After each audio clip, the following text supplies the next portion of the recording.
Coucou à tous, bienvenue sur ma chaîne. On se retrouve aujourd'hui pour le taroscope du mois de mars 2018 pour les Vierges, ascendant Vierge et Lune en Vierge. Ceci est un tirage général. S'il ne résonne pas entièrement avec votre situation, vous pouvez consulter le taroscope de votre signe ascendant et celui de votre signe lunaire pour avoir plus d'informations. Si vous ne connaissez pas votre signe ascendant ou votre signe lunaire, je place en barre d'informations deux liens qui vont vous permettre de les calculer.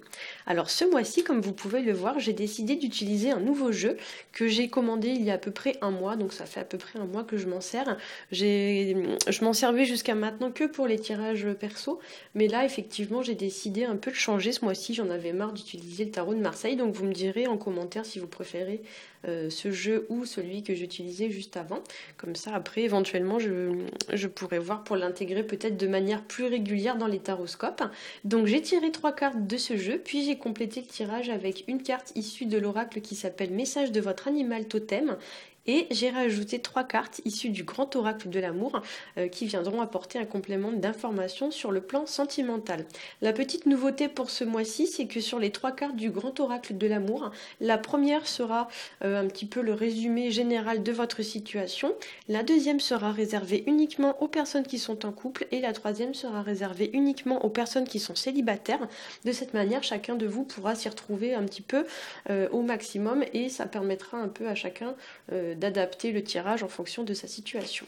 Voilà, donc on va commencer tout de suite avec la première carte. C'est la carte de la cigogne et c'est une carte qui nous parle de changement, ça nous parle de mouvement, ça nous parle d'imprévu, de renouveau.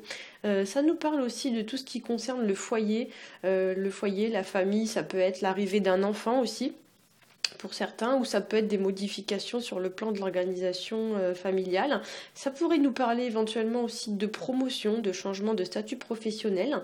Avec cette carte, pour certains, vous pourriez aussi être dans l'attente d'une certaine forme, entre guillemets, de délivrance, c'est-à-dire qu'il y a quelque chose que vous attendez. Alors par exemple, ça peut être un enfant, mais ça peut être, je sais pas moi, une nouvelle importante, une décision de justice, des choses comme ça.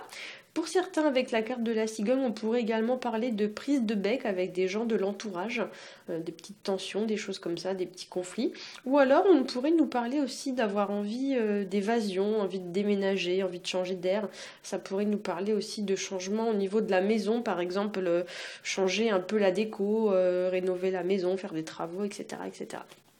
Au niveau de la deuxième carte, j'ai tiré pour vous la carte de la croix. C'est la carte qui nous parle des fardeaux, de tout ce qui est chagrin, des peines, tout ce qui est susceptible, on va dire, de nous peser, tout ce qui est un peu difficile à porter. Donc ici, pour certains, il est possible qu'il y ait des émotions un peu lourdes ce mois-ci, des déceptions, des regrets, des remords, des choses comme ça. Alors bien sûr, c'est un tirage général, tout le monde ne sera pas forcément concerné et impacté de la même manière. Vous imaginez bien que la personne qui est vierge, ascendant vierge, lune en vierge sera plus impactée que les autres. Voilà. Pour certains aussi avec cette carte, ça pourrait nous symboliser le fait de prendre sur soi, donc peu importe la situation, il y a l'idée que vous prenez sur vous, peu importe ce que ça vous coûte. C'est un peu une carte de sacrifice, donc c'est pas hyper facile à expliquer, mais l'idée c'est que vous faites, on va dire, tout ce que vous pouvez pour prendre sur vous malgré les circonstances qui sont pas forcément favorables. Avec cette carte de la croix, on pourrait également, d'une manière un petit peu plus positive, nous parler d'une situation qui, entre guillemets, est un mal pour un bien, euh, dans le sens où pour le moment, c'est peut-être un peu compliqué à vivre comme situation, mais ensuite, ce sera pour le mieux. Je dis ça parce qu'en troisième carte, j'ai tiré pour vous la carte de la montagne, qui nous parle de challenge, qui nous parle de défis, qui nous parle d'obstacles. Mais c'est pas forcément des obstacles. En fait, la carte de la montagne, il y a l'idée que quand vous avez une montagne, par exemple, qui se présente à vous, soit vous la gravissez, soit vous la contournez, soit vous la laissez vous bloquer. Donc là, effectivement, avec cette carte, on pourrait vous dire que ce qui vous semble être bloquant l'est pas forcément, quoi. Ça pourrait indiquer aussi pour certains des retards, des perturbations. En effet, avec cette carte, on pourrait vous dire que le chemin en fait sera peut-être plus long et plus compliqué que prévu, mais pour autant, vous arriverez quand même au but. Ça prendra peut-être un peu plus de temps, ce sera plus difficile, mais ça ne veut pas dire que vous n'allez pas y arriver. Avec la carte de la croix plus la carte de la montagne, on pourrait aussi avoir l'idée d'une situation qui va être pénible, qui va être lourde à porter, comme si parfois vous vous sentiez un petit peu submergé par tout ça, que ça pesait sur vous, vous avez du mal un petit peu à avancer, cela vous ralentit. Comme quand vous gravissez une montagne avec un gros sac à dos bien chargé, vous voyez, c'est un peu ça l'image, hein. Voilà. Sur le tirage avec la croix, on a des énergies quand même qui sont assez lourdes, mais avec la montagne, c'est vrai que ça vient en rajouter un petit peu une couche, hein, comme on pourrait dire. Donc c'est vrai que pour certains, ce mois-ci, vous pourriez vous sentir quelquefois un petit peu dans l'impasse, hein. C'est une carte en fait où ça ne veut pas dire que vous allez être dans l'impasse, mais c'est l'impression que vous allez ressentir, hein. Au niveau de la carte issue de l'oracle qui s'appelle Message de votre animal totem, j'ai tiré pour vous la carte du pingouin qui nous dit la période d'obscurité que vous venez de vivre est sur le point de s'achever. Donc là, vous voyez, comme je l'ai dit, alors c'est marrant parce que quand je tire les cartes, en fait, pour la petite histoire, je tire d'abord les 3 premières, j'interprète, ensuite je tire la 4e, j'interprète, ensuite la 5e, j'interprète, etc., etc. Donc du coup, quand j'ai tiré la carte du pingouin, je venais juste d'interpréter les 3 premières cartes et je me suis dit que ça rentrait vraiment super bien en résonance, dans le sens où on vous dit voilà que c'est pas forcément un obstacle. En fait, vous allez enfin voir la lumière au bout du tunnel, même si vous n'en avez pas forcément l'impression pour l'instant. Donc avec cette carte, là effectivement quand je l'ai tirée, je me suis dit ouf, ça y est, un petit point positif quand même pour ce tirage. Voilà, donc c'est vrai que le tirage, comme je l'ai dit, il est un petit peu lourd, hein, en termes d'énergie. Donc là effectivement avec cette carte, voilà, on vous dit que vous allez quand même finir par y arriver, hein. Là on vous dit que c'est bientôt fini, vous êtes bientôt arrivé entre guillemets au sommet de la montagne, hein. Voilà, comme si au cours du mois vous alliez enfin voir la lumière au bout du tunnel. Au niveau des cartes issues du grand oracle de l'amour, donc j'ai tiré pour vous en première carte la carte qui s'appelle Bonté. Voilà, donc c'est une carte qui nous parle donc de bonté, hein, voilà, forcément, mais ça nous parle aussi de cœur, de générosité, d'avoir bon cœur, d'avoir entre guillemets le cœur sur la main, c'est exactement ce qui est représenté sur la carte.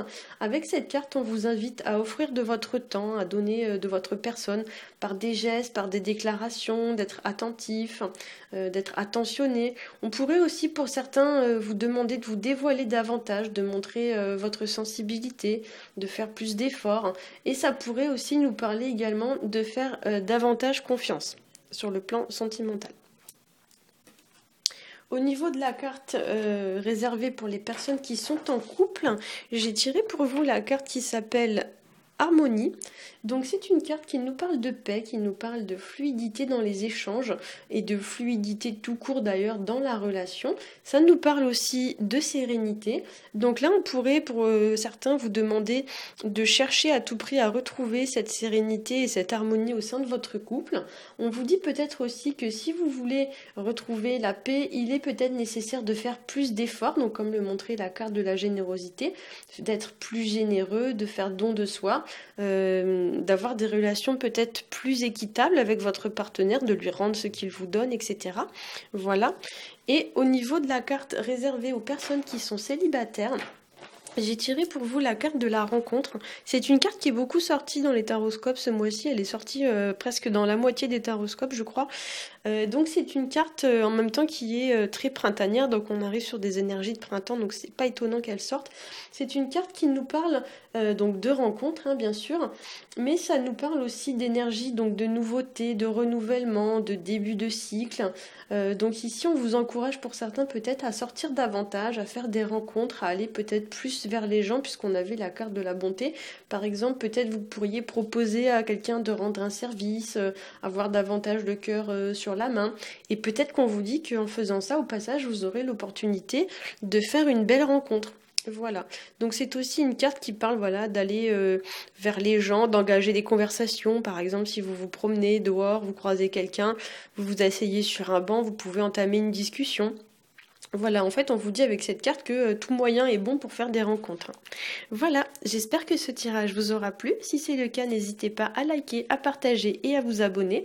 Pour ma part, je vous souhaite un très bon mois de mars et je vous dis à bientôt.